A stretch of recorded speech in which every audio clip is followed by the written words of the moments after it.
$15, 3 hours, one piece of brass wire. That is what the safety pin cost the world, and it is also what it cost its inventor. Because Walter Hunt, one of the most brilliant mechanical minds of the 19th century, sold the rights to his greatest creation for pocket change, walked away, and never looked back, the men who bought it built fortunes. Hunt died in a rented room. This is not just the story of a clever piece of bent metal. This is the story of the strange, tragic gap between creation and profit, between holding the world together and falling apart yourself. New York City, 1849. The streets surge with horse-drawn carts and the noise of construction. America is expanding, hungry, building itself with bare hands. But inside a cramped workshop in downtown Manhattan, Walter Hunt is staring at a wall. He owes a friend $15, not a fortune, roughly the price of a decent coat or a week's rent for a laborer. But Hunt doesn't have it. He is, by profession, an inventor, and by every measure that matters in a commercial society, a catastrophic businessman. He has spent decades dreaming up machines, a repeating rifle, an ice-breaking boat, a fountain pen, a nail-making machine, and he has patented almost none of them. Or when he has sold the rights immediately for whatever cash was waved in front of him, to whoever happened to be standing nearest with money. It is a pattern so consistent, it borders on pathology. Hunt invents, Hunt sells cheap, Hunt moves on. The thrill is the puzzle, the electric moment a new thing exists that didn't exist 10 seconds ago. After that, the thing bores him, and the businessmen with sharper instincts have learned to wait in the shadows of his workshop because Walter Hunt will always, eventually, sell. On this particular evening, with a $15 debt pressing on his chest, Hunt picks up a piece of brass wire, 8 inches long, thin as a pencil lead, utterly ordinary. He doesn't know what he's going to make. He just starts twisting. To understand what Hunt did in the next 3 hours, you must understand what came before, for thousands of years. The Sumerians, the Romans, the seamstresses of medieval Europe. If you wanted to hold fabric together temporarily, you used a straight pin. And straight pins were terrible at their job. They slipped out of fabric, they pricked fingers and drew blood, constantly. Women dressing in the morning routinely bled onto their clothes. The pins rusted in humid air. They disappeared into folds of cloth, only to announce themselves hours later with a sudden, sharp stab in the ribs. For millennia, nobody had solved the basic mechanical flaw. A straight pin cannot lock itself closed. It was the unsolved problem hiding in plain sight, literally in every seamstress's pincushion, waiting to draw blood. Hunt bends the wire into a loop. At one end, he coils it into a tight spiral, a spring that wants, physically, to return to its original position. At the other end, he sharpens a point, and on the opposite side, he fashions a small metal clasp that catches the point and holds it securely, completely covering the sharp tip. Think about what this means. The spring pushes the point into the clasp. The clasp covers the point entirely. One-handed operation, no blood, no slipping.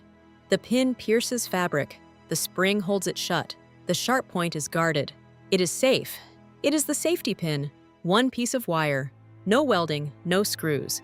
3 bends and 1 coil. That is the entire device. And here is the astonishing fact.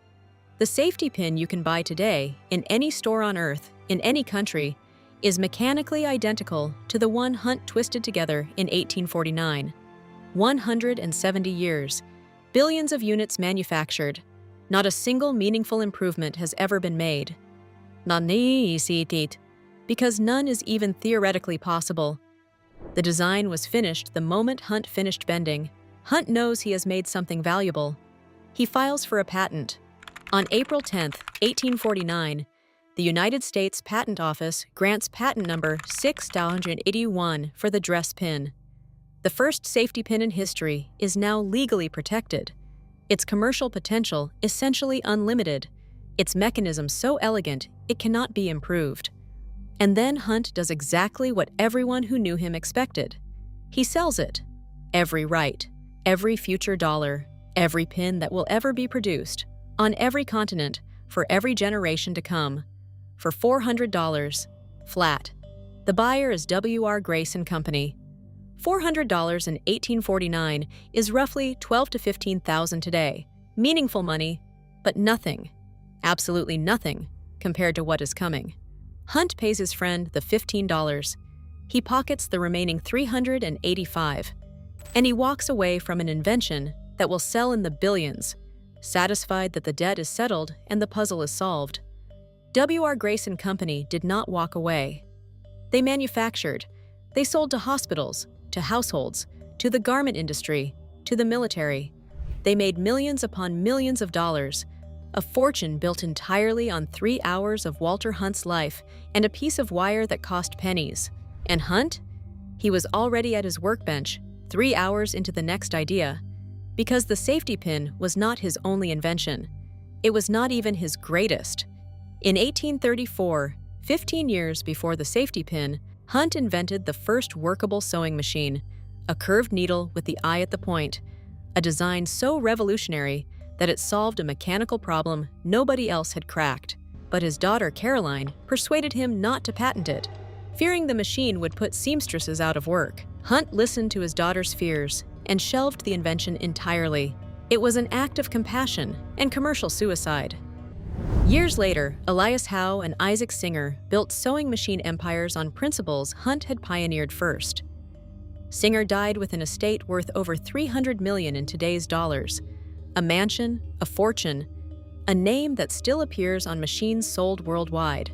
Hunt sued for his share of the credit, won a modest settlement after years of legal battle, and died in 1858 at 62 in a rented room above a shop in Brooklyn before most of the money even arrived.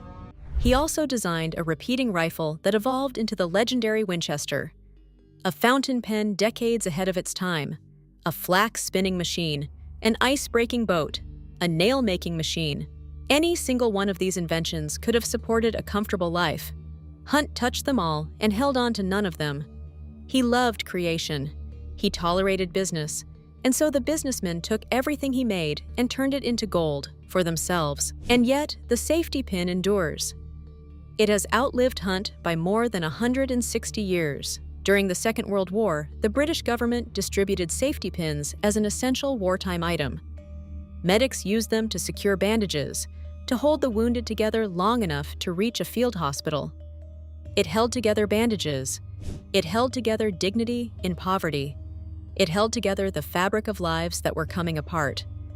In the 1970s, the safety pin was reborn as a symbol of punk rebellion, pierced through leather jackets, through the social fabric itself. What had been a humble household fastener became a statement. I will hold myself together on my own terms. You cannot break me. The safety pin is in first aid kits in every country on Earth. NASA includes them in space repair kits. A safety pin has been in orbit. It is in your home right now, in a drawer, in a tin, holding something together that would otherwise fall apart. And every single one of those pins is exactly what Walter Hunt twisted together in 3 hours at a workbench in Manhattan, trying to pay back a friend. The safety pin is proof that brilliance and wealth have almost nothing to do with each other. It is proof that the people who create the world's most enduring objects are rarely the people who profit from them. Walter Hunt died in a rented room, still sketching, still chasing the next puzzle. He never got rich. He never got famous. But his safety pin still holds the world together, quietly, perfectly, in drawers and pockets and first aid kits everywhere. And that, in the end, is a different kind of fortune, the kind you can't sell for $15.